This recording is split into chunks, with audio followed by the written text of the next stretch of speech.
Okay, guys, thanks so much for clicking on the video. Here we are, week number 2. This is episode 2, season 1 of How to Get Away with Murder. Oh my God, there's so much stuff that goes on in this program, guys. I'm going to try to include as much of it as I can without it taking too long. We're going to figure it out. We'll work it out. I absolutely fucking love this show. Oh my gosh. Okay, so let's introduce you to the next case that Annalise is actually dealing with. The woman's name is Marjorie. Okay, so all right, here we go. Marjorie has basically, she was a department store heir. She was actually going to be the heir to this whole chain of department stores and all this business. And then she's been stabbed 16 times, okay, and killed. It was really gruesome, and ugh, they fucked her up, okay, basically. She was fucked up. The husband is the prime suspect, naturally. He basically was asked to leave the crime scene engaged so that they could actually come through and look at it and all that. Annalise brings the students through. They get to look at the crime scene. The husband's there. He's real eccentric, okay? Very eccentric man.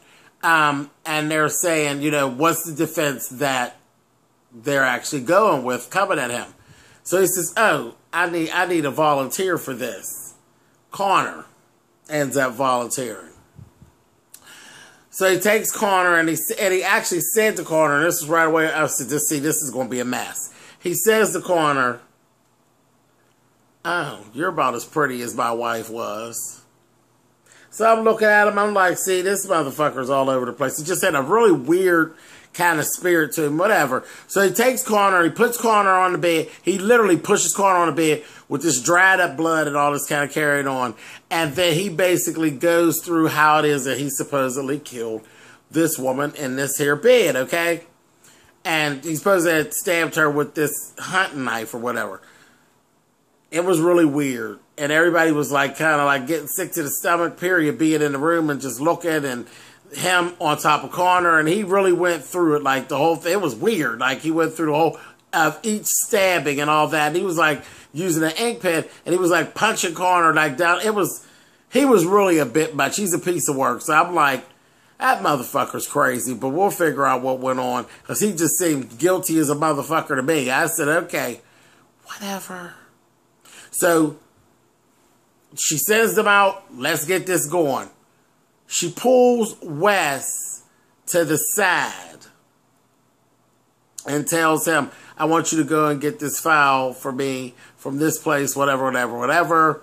You don't use your name. You don't use my name. Can you handle that? He's like, yeah. So what I noticed is the other interns are starting to discuss special treatment coming Wes's way, because they think Wes is really beneath them, and he really isn't, but they don't see him as a threat at all. Because, you know, at the end, they're going to somebody's going to get a job for the most part. Well, somebody's going to get a job. Or they can make their career now. Anyway, it was mostly Connor that has so much to say. You know, she's just a busybody queen. So, anyway, they go into court. Wes actually found a discrepancy about the location of the knife and where it was found, and also a discrepancy with names of checking that knife in as evidence. She used that in court, and it basically it worked. It worked. So we get everything going. They're moving on the way that they do things. Next, you got Frank, who is one of the folks that works at, you know, you got Frank and Bonnie that work at the firm with Dr. Keating down there.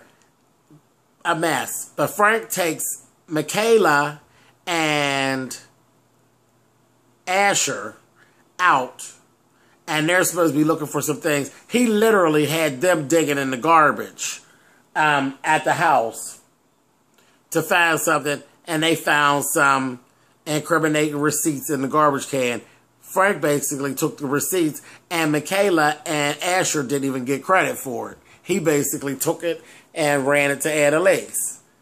Shady. Shady, shady, shady. We're back in court again. It's actually, they stumped them. At that point, they come to find out that the father, the guy, the husband, because there's a daughter as well, she's grown. There's a daughter. She basically tells the whole story of how her mother was killed in a car accident when she was young, and that's why her and her father were together, and this other woman, Marjorie, was her stepmother, and how much she loved her stepmother. Come to find out, all of that was a lie. All that was a lie. All got found out right there. The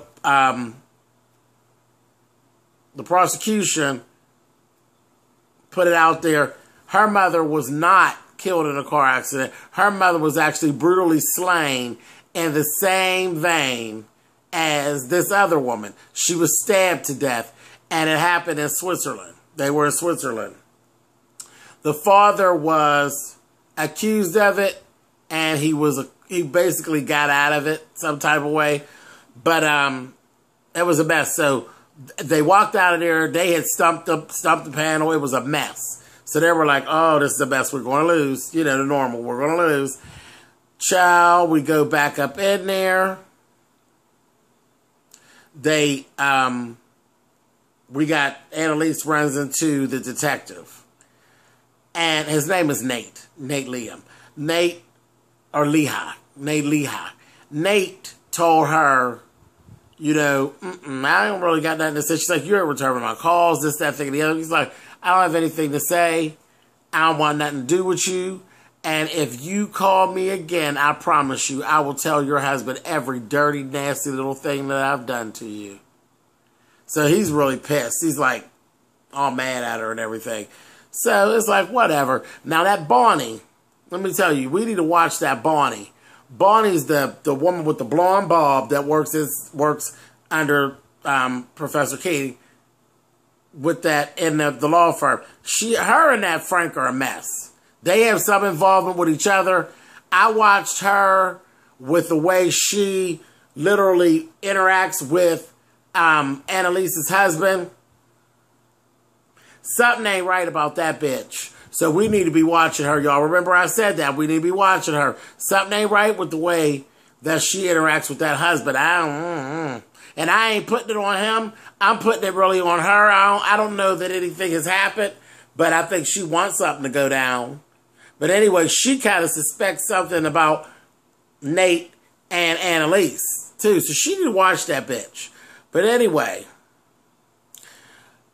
when we go back into court, the daughter has now turned on the father. She's pissed when she finds out that the mother wasn't really killed in a car accident.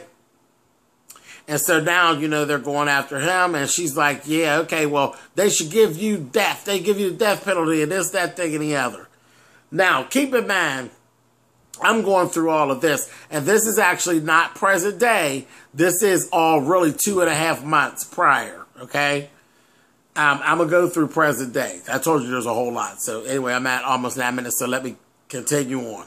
Okay, so they go back to the house. They're like, you know, she got nervous. She told them, you all get out there and show me why it is that I actually chose you all before we lose this case. So the kids jump out the interns, they get on it, okay? They get on out there and all of that. Go back to the house. Check it out all over again. That Laurel, the little quiet one, and nobody's paying attention to that Laurel. Laurel is looking at the way the blood splattered. And she gets in her mouth. She says, you know what? He's a hunter. And they're like, no shit, Laurel. There's stuff all over the place. Like, you know, he had, like, things he killed that were stuffed. They're like, yeah, no shit. But she said, no. He knows how to kill. The way that it was done, she knew. He knew how to kill. And it was kind of weird because the way the blood and shit was splattered, it was interesting. So they go back into court. She rolls up on him, Annalise rolls up on him with the whole thing about the hunter. And he's like, yeah, I'm a hunter, this, that, and the other. And I told you he's very eccentric, so he's all ready to go ahead and show it, you know, and everything. She tells him, you know, how about a kill. He's all excited. He's like, yeah, you can make it where to kill it, you know, it's not all that bad on the person. You kill him and the person or the animal, whatever it is. And he was telling how you can do it where they won't suffer too much. They'll just go on and bleed out. It is what it is, and it don't make a big mess, and blood don't be splattered all over the place and all that. So he actually demonstrated this right in court, where to cut, and this, that, thing, and the other, and all this with his weird ass. So when he got all the way down to it, our girl rolled up on him, honey, and said, so, is that how you killed your first wife? And that motherfucker said yes. See, double jeopardy. Couldn't get him because he already had done, he already got out of it. He got out of it. It was what it was. Done. So, and that was done in Switzerland. However, he got out of it. But anyway, and they changed the names and they came here to the States and resumed different names, and him and the daughter have been living ever since. So, that was that. So, I'm saying, all right, here we go now with this. We done broke to commercial. I said, all right, what are we going to do here? So, now in the background, present day, Annalise and her husband, Professor Keating, have actually been running into some problems where Annalise is questioning him now about the murder of the girl that was found in the water tank. She checked his phone, and she saw a little funny little text message in there. She's like, okay, there's some shit. You knew her, and you knew her real, real well. You know what I mean? You knew her real well. You did what you did, and that was that. And so she's figuring that they were basically screwing. She asked him, you know what I mean? Were you screwing her? Were you sleeping with her? This, that, and the other. He's telling her, no, no, no, no, no. And she's like, because you've done it before. So we know he stepped outside of the marriage with a student before. So they go back and forth. He's telling her, no, no, no, no, no. I really, really didn't. This, that, thing, and the other. And he's reassuring her of that. But she really wasn't buying it.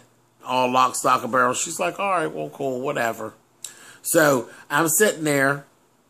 Next thing I know, she goes back.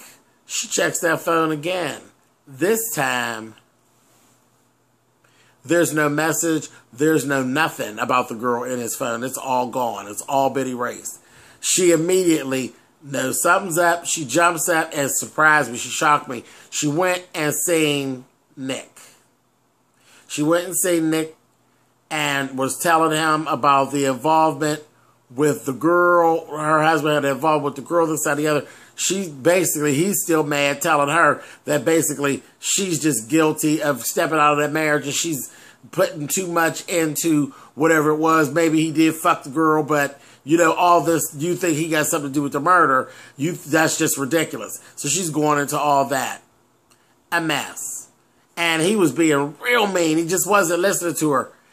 Then we got Viola Davis, the way Viola Davis does things. She broke out and broke into this same baby, and she was basically showing him how afraid she actually was and that she really needed to know. And could he check his alibi and all that? Check out his alibi and please get back in touch with her. So he finally broke down and told her he'll check into it. She done went on home, honey. And as I'm thinking we're basically ending, she goes home and she got a whole set of issues going on now. Because you basically thinking you sleeping with the goddamn enemy. So we had all of that going on. I said, okay, cool, not a problem. Back at the finish of the court, they break out, they win the court case. The husband is basically acquitted of everything. They don't know who to pin the murder on, but they got out of it. You know, people were upset because they thought it was cut and dry. Gets outside the courtroom, and Annalise basically is telling the man, you know your daughter is the one that killed your wife. He's like, yeah, I know. And she said, oh, so you all are just two of a kind, you know. He said, and I'll get back at her for that. You know, once she found out that he killed her mother, she already knew. When they pulled all the records, oh, yeah, Connor. That damn Connor, you know, Connor went to the little boy. He's still messing around with the little Asian boy and got all this other stuff together. And they got all these records, and Frank pulled the records up. That's how they figured out that it was basically the daughter who did it. And she knew. She wasn't shocked. She already knew that he was the one that had killed him. She basically was sitting over there. Her and the father, they fine. They just thick as thieves. They're like, all right, whatever. She tried to pin the murder on him. Couldn't do it. She didn't get blamed for it. It was what it was. But he told Annalise, I'm going to make her pay. I'm going to make her pay for what she did. And Annalise, you know, she looked at him and gave him the side eye, baby. And he was like, oh, no, I didn't say I was going to kill her. I'm not going to kill her. And he's like, but she will pay. And him and her is getting ready to walk off. And he turns around and he says, but then you never know. Never know what might happen. And they walked all the way. I said, boy, there are some twisted up motherfucking people around, honey. Twisted. So that's all that was going on present, basically. That happened 2.5 months ago. That was the case that we were actually going through on this episode. Again, in our background story. Okay, in our background story, we got Wes is actually it really had me all confused. It was a hot mess. Wes has something to do with all of this business with this murder now. The murder that we're actually doing with the girl in the water tank. He actually ran into the fact that, and you know, that they show all of this stuff in pieces in between what they're actually dealing with. He remembered the guy who was the boyfriend, who turned out to be the boyfriend of the girl that got found dead. He is a boyfriend of the girl downstairs. So he remembers seeing him come out of there one day, slamming over stuff and carrying on. So that was all in his mind. Then we see Wes making this conversation, and he's saying, you know, that's okay. I got them all together. We're all together on it. I'm going to protect you. You're going to be fine. Don't worry about it. This, that, thing, and the other. And you'll be all right. And this, that, and the other. I'm going to protect you. And I'm like, who the hell is he talking to? Because it was like real strange. And this is when he was out trying to get the gasoline and all that to burn the body. And I'm saying, who the hell is he talking to? Well, we found out at the end, it was Wes talking to Rebecca, the girl from downstairs. She came up to his apartment and used his tub as she hid something in the bathroom underneath the little cabinet things is a cell phone. So Wes is more involved than what we know. And I guess more of that's going to unfold as we go. I said, honey, I was sitting there on the edge of bed. I said, I fucking love this show. It's a whole lot. It's just as bad as Scandal trying to keep up and just as bad trying to do a review. I'm doing the best I can, guys. It's just so much information. And I try to compile it all in there a way that it actually makes sense for you guys. But it's so deep. I just love it. I really do. I love it. And it's really, really deep. And it's getting deeper as we go on. And everybody is just definitely not showing up being who it is they are. I was walking out. I was singing, honey, Thieves in the Temple. It's a whole lot of mess going on. But anyway, so that's it for episode 2, How to Get Away with Murder. We're going to keep on watching, guys, and watching this thing unfold. I don't know. Let me know if you think you're figuring something out. I'm still a little bit confused, but Wes had me really fooled. I thought he was nice. Maybe Wes is not so nice. Anyway, I'll catch up with you guys next week. You can thumbs up or thumbs down the video. You guys know how that works. Thank you again for watching. Love this damn show. I'll see you guys later. Bye.